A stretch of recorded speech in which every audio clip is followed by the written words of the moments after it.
Ireland. Country of 5 million people that the whole world claims to be from. They gave us Guinness, Oscar Wilde, Bram Stoker and Dracula, James Joyce, who wrote a book almost nobody's finished, The Submarine, Halloween, and Riverdance. It's also the only country whose patron saint's day gets the whole world drunk on its behalf. They turned the funeral into a party and called it a wake. They're home to the oldest pub in the world, allegedly pouring pints since 900-something AD. And their national dish is a stew so simple it can start arguments. So, let's make it.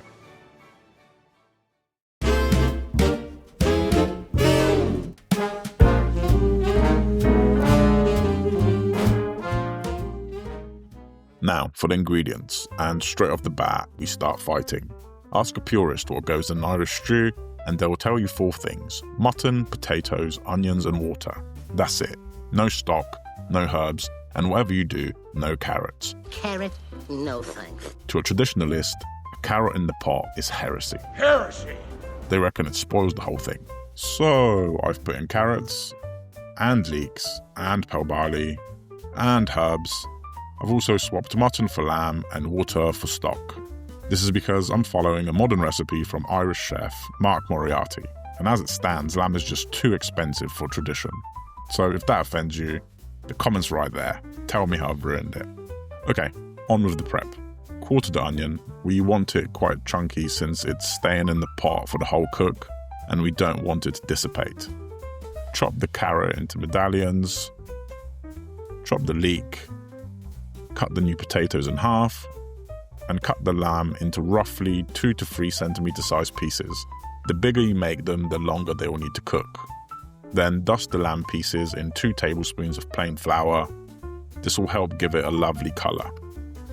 Onto the stove. Add 2 tablespoons of vegetable oil or any high smoke point oil into a Dutch oven, and then one by one add in the pieces of lamb.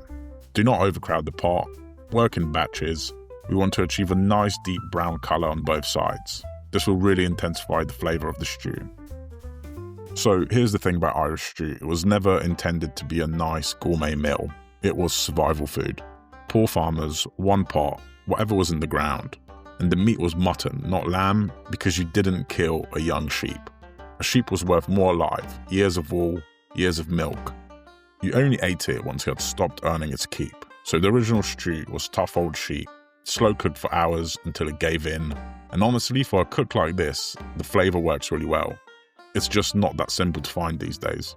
Once you've achieved a nice colour on all of the lamb pieces, you can take them out and add in a touch more oil, then throw in the onion and lightly brown it for 3 to 4 minutes, making sure to scrape up all the fond from the bottom of the pot.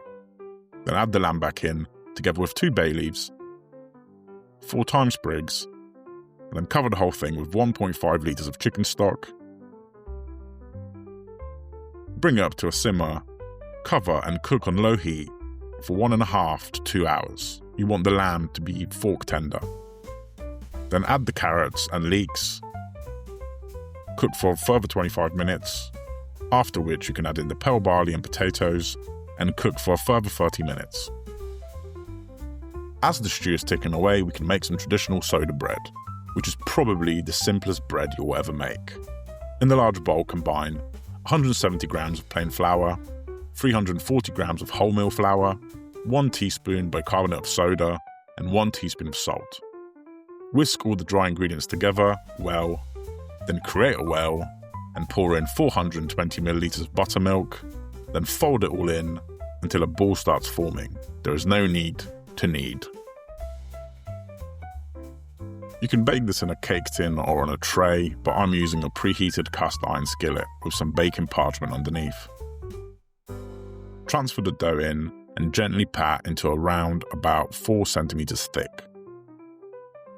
Then score with a sharp knife, ideally a lot sharper than mine, and optionally top with some rolled oats.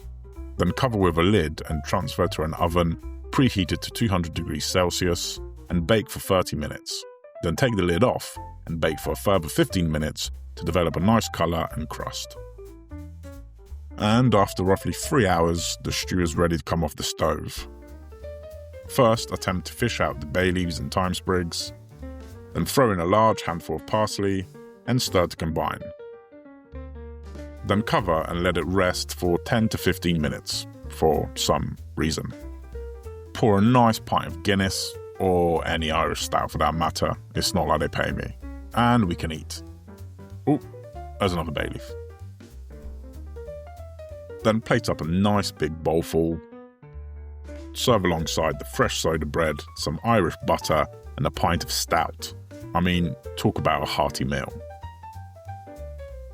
I mean, there aren't many things better than dipping some fresh buttered bread into a hot stew. It's incredible. The flavour is very deep and rich. Browning that meat really pays off here. The lamb is incredibly tender. You can cut it with a spoon. It just melts in your mouth. But then the carrots and potatoes still have a bit of bite for a contrasting texture. A really lovely meal on all fronts. The soda bread tastes more like a biscuit than bread because of the buttermilk and lack of yeast. I wouldn't really use it in a sandwich, but for dipping into a stew, it works incredibly well. Let's wash it all down with some black stuff and call it a meal. When the famine hit in the 1840s and 1 million people left, the stew left with them, across the Atlantic, into American kitchens, onto St. Patrick's Day's tables, run by people 3 generations removed from Ireland who've never set foot there. It stopped being poverty food and became a memory of home, which is the strange afterlife of a lot of peasant dishes. The hardship fades, and what's left is comfort. Okay, as for the rating, this is an excellent stew, but at the end of the day, it is just that. So it's hard to get that excited about for me. And for that reason, it's going to go into B. If you want to recreate any of the recipes seen in these videos, head over to my website, link in the description. Like and subscribe.